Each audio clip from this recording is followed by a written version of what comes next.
Здравейте, аз съм Джихан и съм студент в Русинския университет Ангел Кънчев, специалност електроника. Здравейте, аз съм Никола и завърших Икономическия университет Варна. Уча да знам. Това е нашата идея за конкурса. Тя представлява сайт, подпомагащ системата на образованието. Защо ние? Успешен и модерен начин за достъпно и устойчиво образование. Как ще стане? Като се възползваме от възможностите на новите интернет технологии. Какво ще се случи?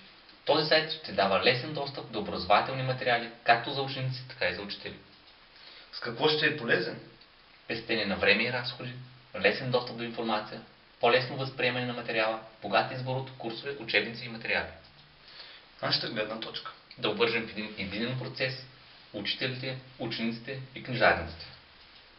Кой ще прояви интерес? Книжарниците като бизнес за разширяване на техните доходи, учителите за по-лесно намиране на материали и преподаване, учениците за по-лесно разбиране на новите материали. Благодарим. Благодарим.